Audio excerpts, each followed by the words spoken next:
bem com você? Meu desejo é que a paz de Deus esteja contigo. Bom, talvez para alguns não esteja tudo bem, mas eu decidi que na minha vida eu vou seguir em paz a despeito de toda e qualquer situação. E é esse o meu desejo para você. Vamos prosseguir confiando no Senhor? O mais poderoso argumento é o tema de hoje. Nós temos lições incríveis para aprender sobre o nosso Deus e os planos que Ele tem para a nossa vida. Vamos orar para a gente entrar nesse assunto e compreender o que Ele quer dizer para nós hoje? Oremos. Querido Deus, nosso amado Pai, nós te agradecemos pelas oportunidades que temos de poder falar contigo em toda e qualquer situação. E nós queremos depositar nossas vidas em Tuas mãos hoje, agora, e a nossa mente também, para que ao abrirmos a Bíblia nós possamos compreender o que o Senhor tem a dizer para nós e o que o Senhor deseja que mudemos em nossa vida para o nosso próprio bem. Mas Deus, nos dê forças, nos dê sabedoria para que possamos realmente nos entregar em Tuas mãos e que as mudanças que precisam acontecer em nossas vidas aconteçam, mas com a Tua ajuda, para a Tua honra e glória e também para a nossa felicidade. É em nome de Jesus que pedimos e agradecemos. Amém. Hoje nós vamos estar falando sobre 4 assuntos diferentes. E o primeiro deles que eu quero começar é como devemos viver as horas do sábado. Porque nós já estudamos há algum tempo atrás que o sábado é um dia para o descanso, é um dia para a nossa comunhão com Deus. Mas como podemos fazer isso? Vamos ver algumas dicas? Isaías 58 e os versinhos 13 e 14 falam assim: Se desviares o teu pé do sábado, de fazer a tua vontade no meu santo dia, e se chamares ao sábado deleitoso e santo dia do Senhor, digno de honra, e se o honrares, não seguindo os teus caminhos, nem pretendendo fazer a tua própria vontade, nem falar as tuas próprias palavras, então te deleitarás no Senhor, e te farei cavalgar sobre as alturas da terra, e te sustentarei com a herança de Jacó teu pai, porque a boca do Senhor o disse. Uau! Aqui vem dando umas dicas maravilhosas. Não é dia da gente ficar pensando nos nossos interesses, falando as nossas próprias palavras, ou seja, ficar pensando em tudo aquilo que nos traz benefícios pessoais. Sábado é um dia da gente se encontrar com os irmãos, com os amigos, mas para a gente ler a Bíblia, diz aqui, para a gente pensar e pretender fazer a vontade de Deus, ou seja, ter um encontro especial com Deus. E nós vemos aqui em Lucas 4:16 o que Jesus fazia nesse dia. Chegando a Nazaré, onde fora criado, entrou num dia de sábado, segundo o seu costume, na sinagoga e levantou-se para ler. Olha só que dica extraordinária Jesus está nos dando. No dia do sábado, ele ia à sinagoga ler a Bíblia, ler a Torá.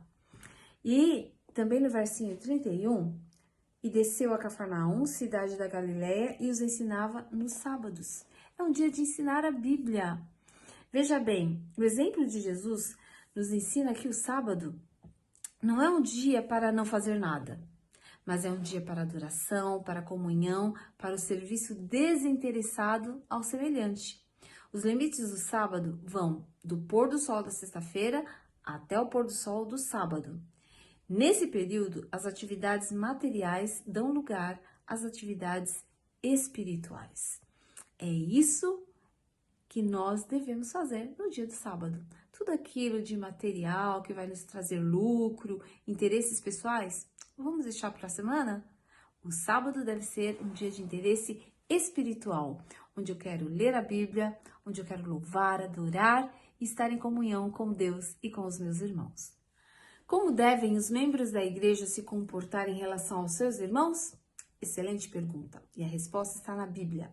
Vamos ler Efésios, capítulo 4, versinho 25, que fala assim: Pelo que deixai a mentira e falai a verdade, cada um com o seu próximo, porque somos membros uns dos outros. Então, um viver sadio, uma convivência sadia, existe a necessidade de que sejamos claros, sejamos verdadeiros, não é? Isso certamente é uma dica excelente e que não falha nunca. Uma outra dica nós vamos encontrar em Gálatas, capítulo 5, versinho 13, e eu vou ler na linguagem de hoje.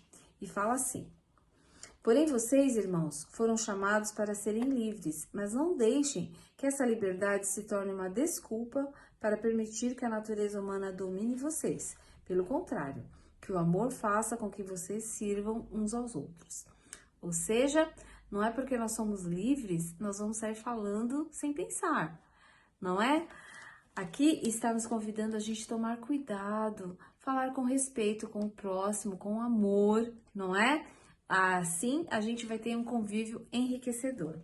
Vamos ler também o que está escrito no livro de Gálatas ainda, no capítulo 6 e versinho 1. Fala assim: meus irmãos, se alguém for apanhado em alguma falta, vocês que são espirituais devem ajudar essa pessoa a se corrigir. Mas façam isso com humildade e tenham cuidado para que vocês não sejam tentados também.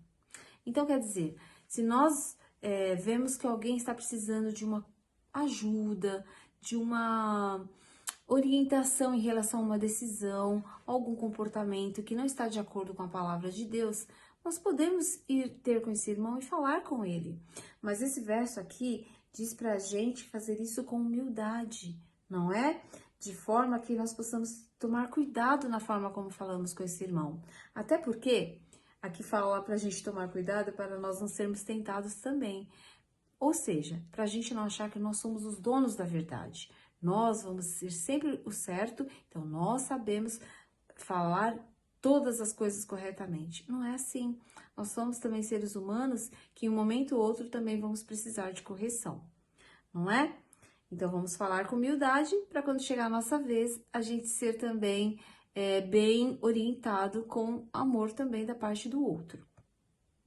E no versinho 10 também desse mesmo capítulo 6, fala assim: portanto, sempre que pudermos, devemos fazer o bem a todos, especialmente aos que fazem parte da nossa família na fé. Então, queridos, a nossa parte é fazer o bem.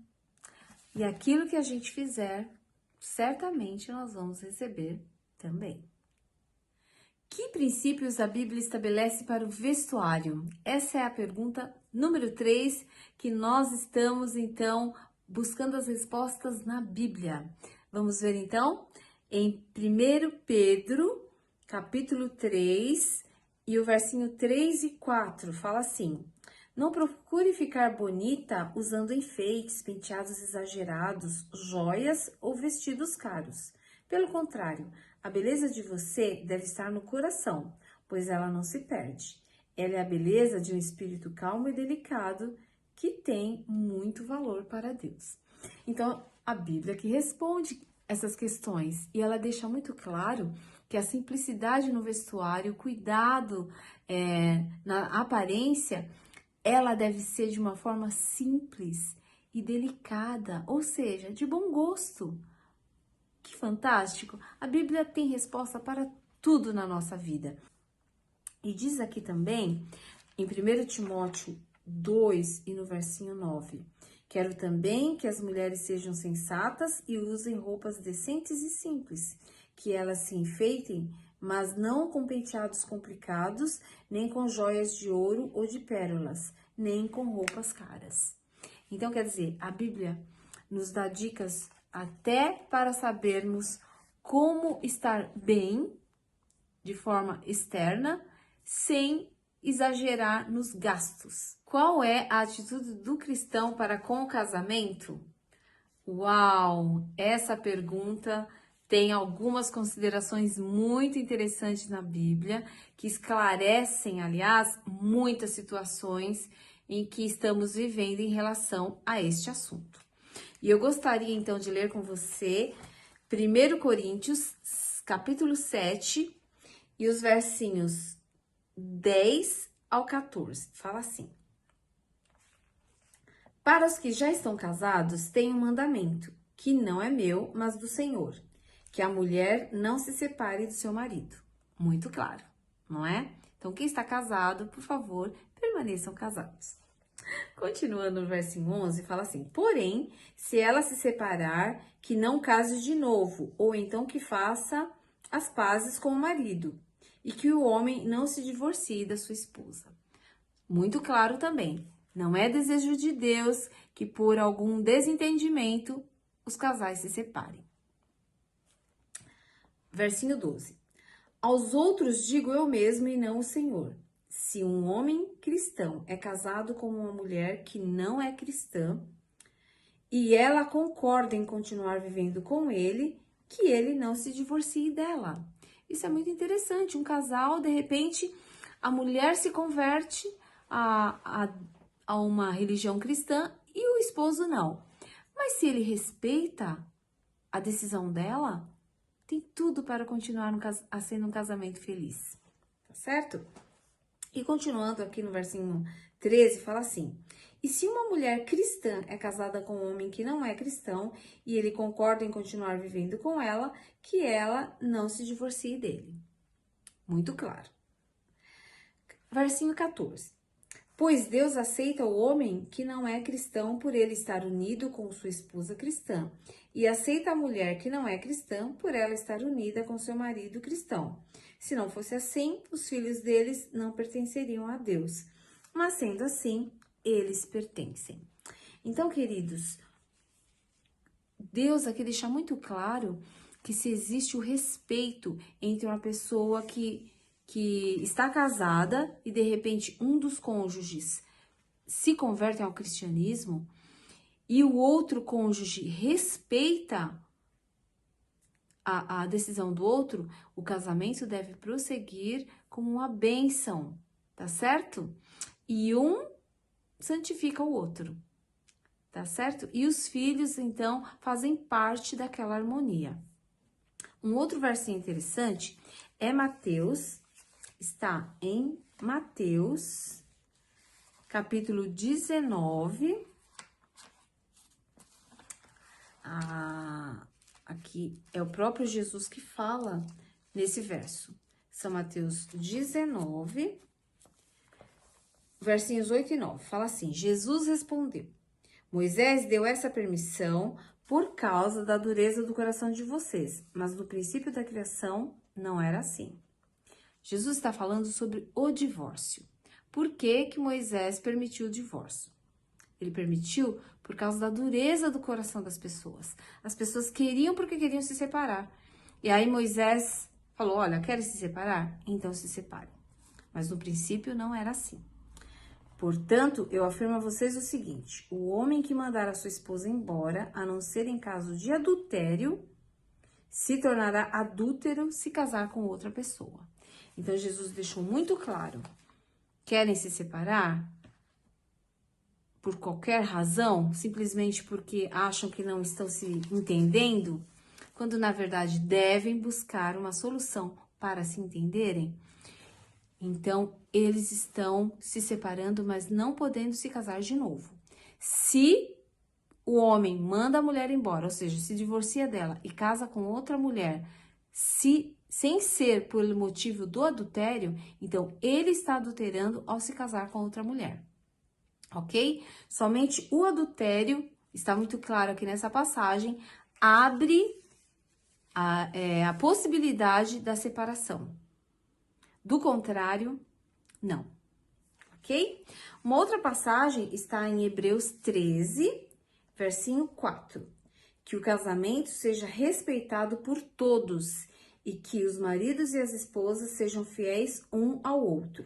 Deus julgará os imorais e os que cometem adultério. Portanto, queridos, o desejo de Deus é que nós permaneçamos casados, respeitando um ao outro nas decisões tomadas e principalmente no sentido de manterem o relacionamento com respeito e amor, tá certo? Os textos que nós lemos hoje constituem a vontade de Deus para a nossa vida de forma abundante. E é interessante que nós vamos aceitar esses princípios, essas palavras que nós acabamos de ler na Bíblia, em nossas vidas, se nós aceitarmos que Jesus seja o nosso Salvador. porque o desejo dele é que nós tenhamos uma vida, um estilo de vida que as pessoas que estão ao nosso redor possam vê-lo em nós. E dessa forma, então, nós vamos estar não só tendo vida em abundância, como uma vida progressiva, que cresce para o bem. E essa vida vai, então, evidenciar o maior argumento que existe. Sabe qual é? O amor. Tudo isso vai nos mostrar que vamos guardar o sábado por amor. Nós vamos nos reunir com os nossos irmãos, ter o prazer de estar com eles porque nós os amamos.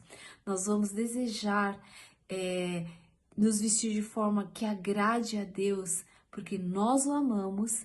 E nós vamos também viver uma vida em paz dentro de casa, harmoniosa, ou também de uma forma que nós busquemos nos compreender e respeitar dentro do lar por amor. E sabe de uma coisa? Deus é amor. E quando Ele está, todas as outras coisas conseguem encontrar a sua harmonia. Que Deus nos ajude.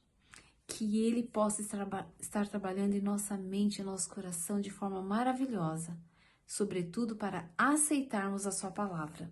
Quando nós aceitarmos a palavra de Deus em nossas vidas, nós não vamos ter dificuldades nenhuma em fazer com que ela seja prática em nossas vidas. Que Deus nos abençoe e até amanhã, porque tem outras perguntas interessantes a encontrarmos respostas na Bíblia. E vale a pena passar esse tempo com Deus. Um abraço.